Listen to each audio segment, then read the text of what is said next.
Hello, welcome back to a new video. Today I'll be explaining to you how to use missiles, how to make missiles in a few easy steps. Make it easy to follow for everyone. This tutorial will be limited to Steam users as mods are not available on consoles. That's just something I cannot get around. Just a limitation of tech. So yeah, let's immediately dive into it. We're going to open the workshop and go to mod. Then we're going to type in missile and find the Jest 2005 custom missiles mod. We're going to subscribe to it. You can read this if you want. It's, you know, quite useful. But you don't have to because I am already making this video. Then we're going to go to session and click on activate mods. Here you will see the custom missiles mod. We're going to click this on. This is why the face cam is on the other side today, because we'll be having this over here. I'll zoom into it when necessary. So we're going to go through the few different options here. So this is the info tab. This explains what different colors of eyeballs do, because Jest decided to use eyeballs. You can change that actually if you go into the source code of the mod. It's open source. You could change the block, but we'll just keep it to the default eye block for now. So if you paint them green, they will rotate towards a target or player. Blue ones are targets, and flares are red. They act as temporary targets, so when they get disconnected from a build, the missile will point towards it for a little while, and then go back to tracking something that's blue or a player. Here you can see targets. You can select which one it will track, and there's some host options, which I won't get into that much because it's not that important for now. So we'll go into the builder. And we'll go to the eyeball block, which you can find under accessories, facial features. Here we go. So this is the eyeball block, as you can see. I'll do it like this. And we'll paint the block this shade of green. This one right here. Click use. It should, yep, there we go. It activates. Maybe you have to press it a few times. That's fine. Then you will see that there's a strength option, an activation distance option, detection cone in degrees, start active Z-lock, and you can use either torque or force, which doesn't matter all that much. You can just ignore this for now. So we'll want to change the strength to something like 20 or 100. I like just going for like 100 because it's quite a bit, but it works well. Put this on like five blocks. And detection cone I like to have on 360 degrees for testing purposes. You can fine tune this later if you go against like a friend and you want to do like a battle. You can change it to like a 180 degrees so a missile can actually miss. It's in the name. You can disable or enable start active, which will just do actually the same as change the activation distance to 0. Start active will change it so when the build is spawned, it will immediately activate instead of first having to be disconnected. Right now, if this is disabled, the tracking will only enable once the eyeball has moved this amount of blocks away from the seat. You can Z-lock, which is the roll. It will not roll as much when you enable this. Or it will not roll at all. I haven't actually tried this because it's not very necessary for simple function. And then there's also force instead of torque, which doesn't make much of a difference as far as I know. You don't really have to change it. You can. But there's no real point to do this, at the moment at least. Now, to make a missile function, you'll need some propulsion. It's a good way to start. Now you can change how strong these are. So I'm going to make it 300, which is quite a lot stronger than they usually are. And I'm going to connect this.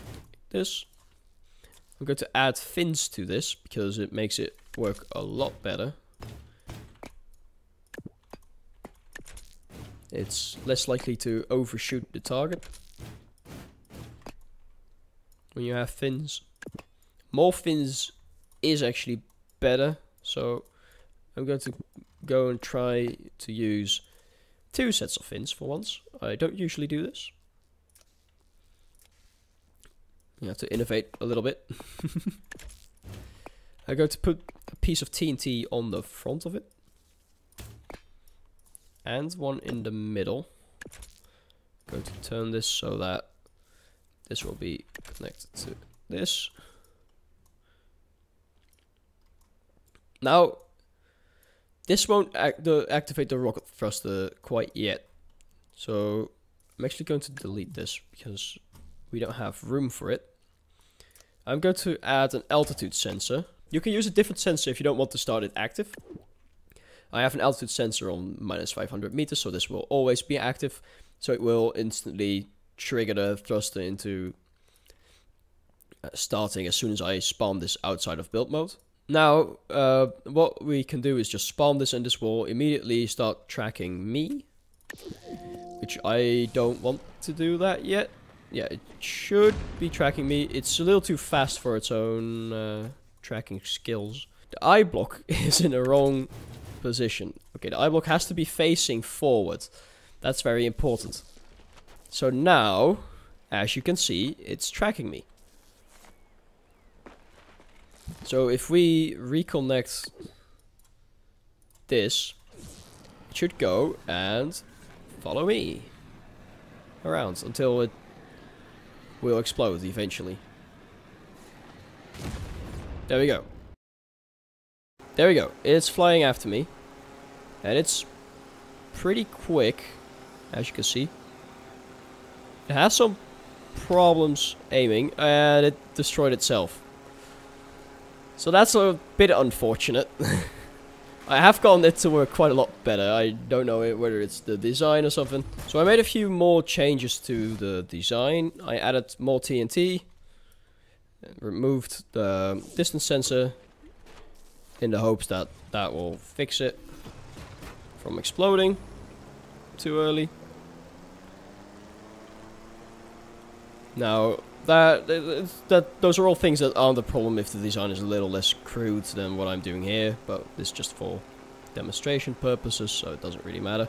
There we go, it takes off, and it's already going after me. And it exploded right in my tail, beautiful. And that's how you make missiles. That's pretty much it. Now, this one isn't activated from a plane itself, which you can do. That is completely possible. If I were to change this so this is gone.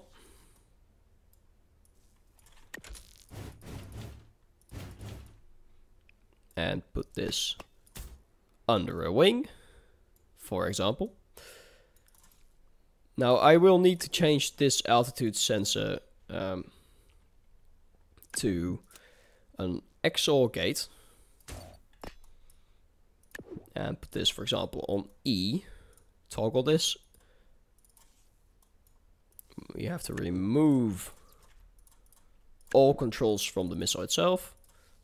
This is already on E. Also toggle that, but instead of that delay, we'll have a 0.03 delay, which makes this thing actually toggle this.